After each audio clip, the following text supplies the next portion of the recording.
Eric Clapton is a legend. There's no denying that. With a career spanning decades, he's seen and heard it all, and he's never been shy about sharing his thoughts. While fans and critics alike have praised his guitar genius, what's even more fascinating is the strong opinions he holds about other artists.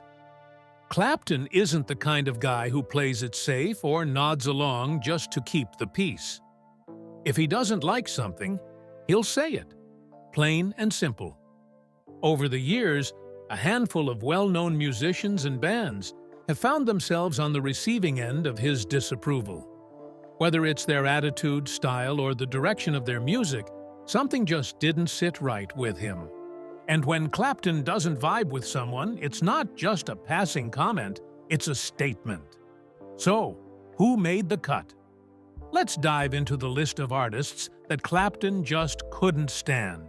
When selling, a $15 Clapton CD costs thousands. The bootleg lawsuit you didn't know about. In 2021, Eric Clapton, the legendary rock guitarist, made headlines, not for a new album or concert, but for suing a German woman over a bootleg CD listed on eBay for just €13, around $15. While the price seemed small, the legal battle raised important questions about copyright, fans, and protecting artists' work. The story began when a woman from Germany tried to sell a live Eric Clapton concert CD from the 1980s on eBay. She believed the CD was legitimate because her late husband had told her he bought it back in 1987 from a well-known department store. However, the CD turned out to be a bootleg, an unofficial, unauthorized recording. Clapton's legal team didn't take it lightly and quickly took the case to court. The woman claimed she wasn't aware she was committing copyright infringement, but the court ruled it didn't matter if she didn't know or if she hadn't personally purchased the CD. Selling bootleg recordings is illegal, plain and simple. The court ordered her to pay legal fees for both sides, totaling roughly €3,400, about $5,000. If she continues selling the CD, she could face a massive fine, up to €250,000, nearly $395,000, or 6 months in prison. Clapton's manager explained that Germany struggles with widespread sales of bootleg and counterfeit CDs. These illegal recordings hurt both artists and fans, as they often come with poor sound quality and mislead buyers. Clapton's legal team has been actively pursuing similar cases for years to protect artists' rights and ensure fans get genuine, high-quality music. The case sparked public debate. Some people thought Clapton was being too harsh, going after a fan over a small transaction. Others supported his fight, believing protecting artists' work is essential, especially since bootlegs can cut into sales of official recordings.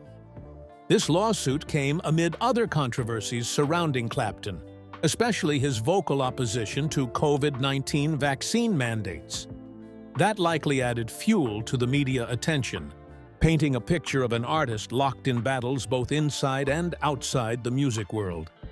Ultimately, the case highlighted the ongoing challenge artists face in protecting their work from unauthorized use. For Eric Clapton, even a $15 bootleg CD was worth fighting over, showing his commitment to safeguarding his music legacy and quality for fans. And trust us, this is just one of many intriguing stories about the legendary guitarist. Stick around, because we've got even more wild, unexpected, and fascinating Eric Clapton moments coming up next. Before the fame, how a confused childhood shaped a guitar legend. Eric Clapton's early life is as interesting and layered as his legendary guitar playing. Born on March 30th, 1945 in Ripley, Surrey, England, Eric's start in the world wasn't exactly typical. His mom, Patricia Molly Clapton, was just 16 years old when he was born, and his dad, Edward Walter Fryer, was a 25-year-old Canadian soldier who had been drafted to fight in World War II. But here's the twist. His dad was away at war before Eric was even born, and went back to Canada afterward, so Eric never really grew up with him around. Now, here's where things get a bit complicated. Growing up, Eric actually believed his grandmother, Rose, and her husband, Jack Clapp, were his real parents. Meanwhile, he thought his mom was actually his older sister. This family setup can sound confusing, but it shaped a lot of who he was in his early years. Adding to the confusion, people often mistakenly thought his last name was Clapp instead of Clapton, thanks to the similarity with his grandmother's husband's name. It wasn't until later that Eric learned the truth about his family. Meanwhile, his mom eventually married another Canadian soldier and moved to Germany, leaving young Eric to be raised by his grandparents in Surrey. Eric's first brush with music came when he got an acoustic guitar for his 13th birthday. It wasn't the fanciest instrument. It was a cheap German-made steel string guitar that was pretty tough to play. At first, he wasn't too keen on it and almost gave up. But 2 years later, something clicked, and he picked up the guitar again with a fresh determination. He fell in love with the blues early on, fascinated by the emotion and soulfulness in the music. He would spend hours upon hours practicing, playing along to blues records, and teaching himself chords. He was so serious about improving that he used a portable reel-to-reel tape recorder to capture his practice sessions, then listened back to them obsessively to make sure he was getting better. While he was still a teenager, Eric attended Hollyfield School in Surbiton before moving on to Kingston College of Art. But school wasn't really his thing. His heart was set on music. He ended up getting expelled after just 1 year because he was more focused on his guitar than on his art classes. By the age of 16, he was already making waves as a serious guitarist. He started busking around places like Kingston, Richmond, and even the West End in London, playing on the streets and in small venues to get noticed. In 1962, he teamed up with fellow blues enthusiast Dave Brock, and the two started playing gigs in pubs around Surrey. This was just the beginning of his live performance career. By 17, Eric joined his first real band, the Roosters, an early British R&B group, where he got a taste of playing with other musicians and performing regularly. He played with them from January to August 1963, before moving on to a 7-show stint with Casey Jones and the Engineers. These early years were crucial in shaping Clapton's musical identity.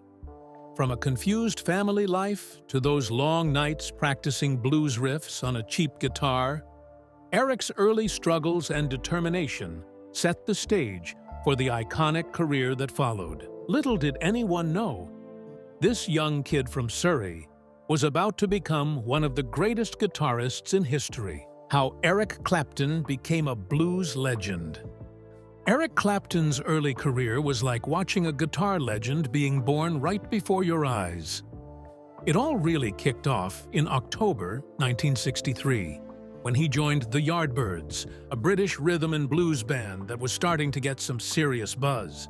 Clapton was obsessed with the blues, soaking up everything from Chicago legends like Buddy Guy, Freddie King, and B.B. King. His playing was raw, soulful, and quickly made him one of the most talked-about guitarists on the scene.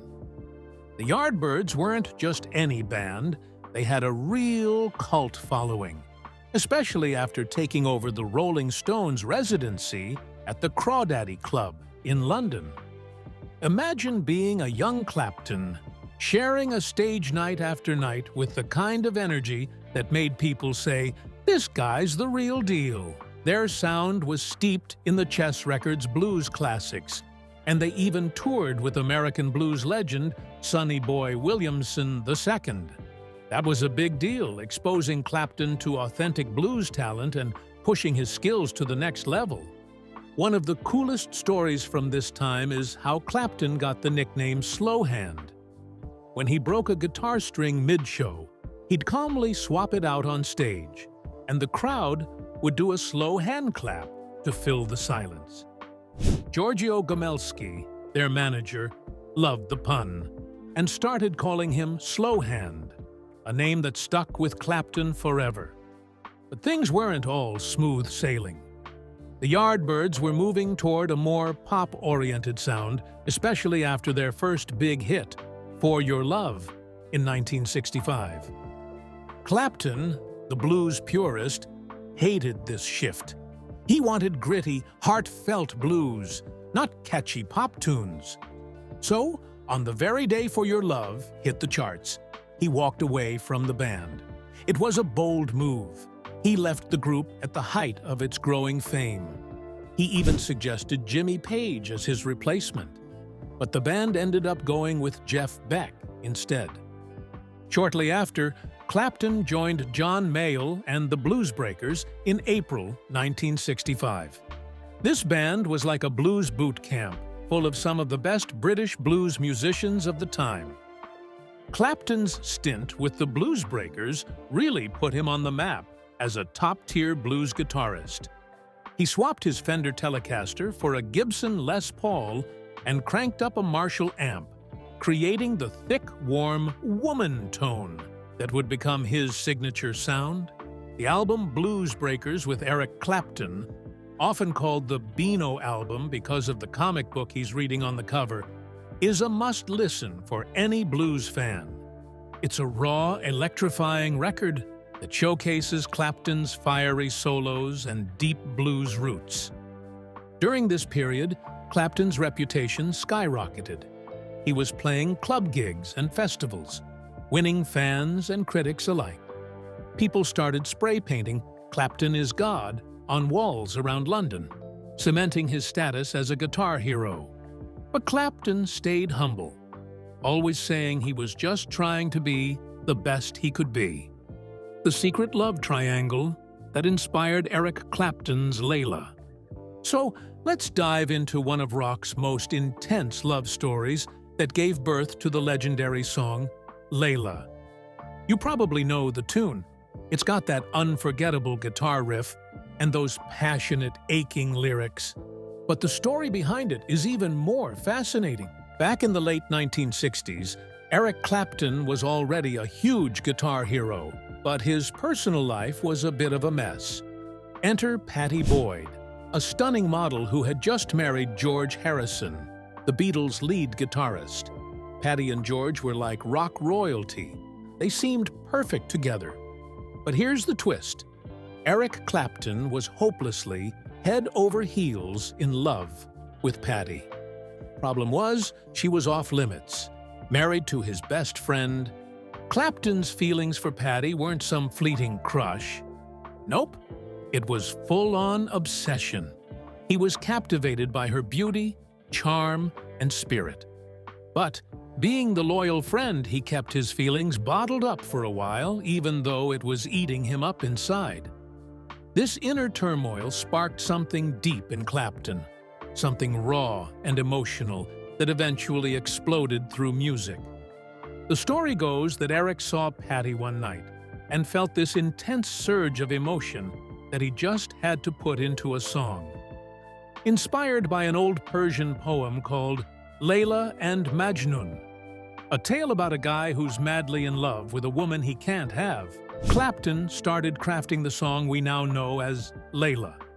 It's basically a musical expression of his heartbreak and longing, wrapped up in searing guitar riffs and haunting lyrics. The name Layla wasn't random. Clapton connected with the poem's story of unrequited love, where Layla is the woman the protagonist is crazy about, but can never truly be with. That's exactly how Clapton felt about Pattie. So close, yet so far. The song's lyrics capture that desperation perfectly, like when he sings, "Layla, you got me on my knees." It's like you can feel every ounce of pain and yearning right there. But here's where it gets even juicier. Clapton didn't just keep loving Pattie from afar. He ended up pursuing her, even though it risked their friendship. Eventually, Pattie left George and married Eric in 1979. So in a way, the story of Layla is about love that seemed impossible but eventually, against the odds, came true. It's a classic tale of heartbreak turned hope. The recording of Layla with Derek and the Dominoes was also pretty special. It captured all that raw emotion, Clapton pouring his heart out through his guitar. The song wasn't just about the lyrics. The guitar solos spoke volumes too. It's like Clapton's guitar was crying, the pain he couldn't fully say. Over the years, Layla has become this emblem of passionate, unrequited love, thanks to that personal story behind it. When you listen, you're not just hearing a great rock song. You're hearing a man's soul laid bare, torn between friendship, desire, and heartbreak. The hidden struggle of Eric Clapton. How addiction almost silenced the guitar god. Eric Clapton, a name that's practically synonymous with legendary guitar playing. But behind all the riffs and hit songs, Clapton went through some seriously dark times with addiction that almost cost him everything. In the 60s and 70s, Clapton was on top of the world. Hailed as God by fans in England, he was living the rock star dream. But like so many musicians of that era, the fame and pressure came with a heavy price: drugs and alcohol. For years, Clapton was caught in a vicious cycle of addiction that took him from heroin to heavy drinking and nearly killed him. It started with heroin. For over 3 years, he was hooked on the stuff. But instead of quitting cold turkey, Clapton swapped heroin for booze. It's a classic trap for many addicts. When you give up one addiction, you replace it with another. And that's exactly what happened. The booze took hold, and before long, Clapton was drinking like his life depended on it, which, in a way, it did. He once said, "I like solitude. I like a quiet life." But his addiction made that impossible. Instead of peace, he found chaos, late-night binges, hospital visits, and moments when he was literally on the edge of death. One terrifying episode stands out. Clapton was drinking 3 bottles of brandy a day and taking handfuls of codeine. He ended up with 3 bleeding ulcers and was flying to a hospital in Minnesota, completely out of it. He barely remembers the flight itself. That moment was a wake-up call, but it took some serious effort for him to turn things around. In 1982, Clapton finally hit rock bottom and admitted to his manager that he was an alcoholic. That confession was huge because it meant he was ready to get help. He flew to Minnesota and checked into Hazelden Treatment Center, one of the most respected rehab clinics in the States. It wasn't easy, far from it. Clapton was terrified of losing his creativity without his crutches. He thought, "If I stop drinking and using drugs, I won't be able to play anymore." But he learned that sobriety didn't kill his music. It saved his life. It wasn't just about himself either. In 1991, his young son Connor tragically died in an accident, and Clapton was faced with unimaginable pain. Instead of falling back into addiction, he leaned on his recovery and even wrote the heartbreaking song "Tears in Heaven" as a tribute. Clapton has said he doesn't regret his years of addiction because they shaped him into who he is today. But he also admits he lost some musical fire during that time. Still, his story is one of survival, growth, and hope. From the depths of addiction to decades of sobriety, Eric Clapton's journey shows how even the biggest legends face battles off stage, and how hard it is to win those fights. How Eric Clapton's son's death shaped Tears in Heaven. In 1991, Eric Clapton faced a heartbreak that no parent should ever have to endure. His 4-year-old son Connor tragically fell to his death from the 53rd floor of a New York City skyscraper. It was a freak accident that shook Clapton to his core and changed his life forever. Connor was staying with his mom, Italian actress Lori Del Santo, in their high-rise apartment.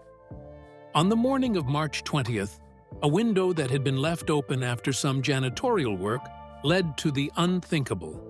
Little Connor slipped and fell from the building. Clapton was just nearby, getting ready to pick him up for lunch and a day out at the zoo. When he got the devastating call, Clapton said he went cold and shut down completely. It was a moment of disbelief that's hard to imagine. 1 minute planning a fun day with your kid, the next hearing they're gone. After the funeral, Clapton needed to find a way to cope with the crushing grief. Instead of diving back into the spotlight, he chose to retreat completely from the world. He flew to Antigua and rented a small cottage, where he spent nearly a whole year living as a recluse.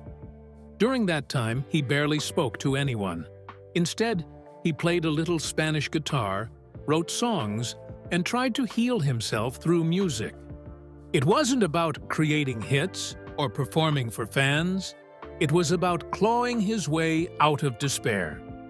That heartbreak found its way into one of Clapton's most iconic songs, Tears in Heaven.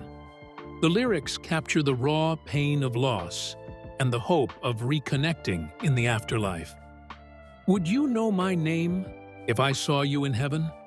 Would it be the same if I saw you in heaven? Clapton sings with such genuine sorrow, it's impossible not to feel it. Originally, the song wasn't meant for public ears. It was something deeply personal. But friends encouraged him to share it, and it ended up on the soundtrack for the movie Rush, before becoming part of his MTV Unplugged album in 1992. Tears in Heaven went on to become a huge hit worldwide, winning multiple Grammy Awards and touching millions of people who have experienced loss. It's one of those rare songs that connects on a deeply human level because it's born from Clapton's own pain. Adding to the tragedy, Connor had just learned to write a letter to his dad days before the accident. His mom helped him write "I love you" and sent it to Clapton's home. The letter arrived right after the funeral, an incredibly bittersweet reminder of the little boy's love. While nothing can bring back Connor, Clapton's dedication to healing through music, solitude, and family has been powerful. The tragedy pushed him to stay sober and be there for his other children. It also showed the world a vulnerable side of a guitar legend known for his skill and rock star lifestyle. In the end, the death of Connor is a painful chapter in Clapton's life, but it also inspired a timeless song that has helped countless people find comfort in their own grief. Eric Clapton's most controversial interview yet. Eric Clapton, a legendary figure in the world of music, has never been one to shy away from speaking his mind. But recently, his outspoken views have landed him in hot water, stirring up a storm of controversy that's hard to ignore. In May 2024, during an interview with the Real Music Observer, Clapton dropped some bombshell comments that many have labeled as anti-Semitic, sparking outrage among fans and critics alike. One of the most shocking things he said was, "Israel is running the world." That statement alone raised eyebrows and set off alarm bells. But it didn't stop there. Clapton went on to express support for Russian President Vladimir Putin and the Chinese leadership, two figures who are often at odds with Western policies. He also slammed the West's support for Ukraine in the ongoing conflict with Russia. This combination of views was unexpected, coming from a rock icon, and led many to question his motivations and mindset. What's interesting here is that Clapton, known for his soulful blues guitar and heartfelt lyrics, stepped into the political arena with comments that seemed to fly in the face of widely accepted global perspectives. His remarks were quickly picked up by media outlets and social platforms, where people reacted strongly. Some accused him of moral bankruptcy, suggesting that his statements weren't just controversial, but crossed a line into harmful stereotyping and misinformation. To understand the impact, it helps to consider Clapton's stature. He's been a giant in music for decades, influencing countless artists and shaping the sound of rock and blues. Fans often look up to him not just for his musical genius, but also for his insights and integrity.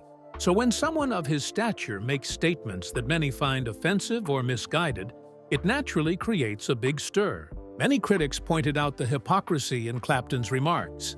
While he's celebrated for his contributions to art and culture, these political views seem to overshadow his legacy for some. It also raised questions about how celebrities handle their influence. Should they keep their political opinions private? Or is it important for them to speak out, even if their views are divisive? There's also the wider context of a world where misinformation and polarizing opinions are rampant. Clapton's comments feed into ongoing debates about the Israeli-Palestinian conflict, the Russia-Ukraine war, and the role of China on the global stage. By taking sides so openly, he put himself at the center of these heated discussions, whether he intended to or not. What's more, this isn't the first time Clapton has stirred controversy with his personal views. Over the years, he's made headlines for various reasons, including his stance on COVID-19 vaccinations, which also divided public opinion. But this latest incident has arguably been one of the most serious in terms of backlash and the damage to his public image. Despite the backlash, Clapton hasn't backed down or apologized. This has only fueled the debate, with some defending his right to free speech and others condemning his words as irresponsible. It's a reminder that fame and influence come with risks. What you say can quickly become a lightning rod for criticism. Eric Clapton's bold stand against COVID restrictions. Why it stirred up so much heat. Eric Clapton, the guitar legend behind timeless hits like Layla and Tears in Heaven, made waves during the COVID-19 pandemic. But not because of new music. Instead, he stirred up major controversy by speaking out against pandemic restrictions and vaccine mandates. And honestly, it didn't go over smoothly with many fans and health experts. Back in 2021, as the world was trying to get a grip on the pandemic and vaccines were rolling out, Clapton wasn't shy about sharing his skepticism. He openly criticized lockdowns, mask mandates, and, most notably, the push for COVID-19 vaccinations. Unlike many celebrities who encouraged fans to get vaccinated, Clapton went the opposite way, questioning the vaccine's safety and refusing to comply with rules that required proof of vaccination to enter venues or attend concerts. One of the sparks that set off the firestorm was Clapton's claim that he suffered a bad reaction to the AstraZeneca vaccine after his first dose. He described experiencing severe side effects that led him to warn others about potential dangers, though medical experts and studies have shown the vaccines to be overwhelmingly safe and effective. This experience seemed to harden his anti-vax stance, leading him to publicly vow he wouldn't perform anywhere that required vaccination proof. Clapton's message was clear.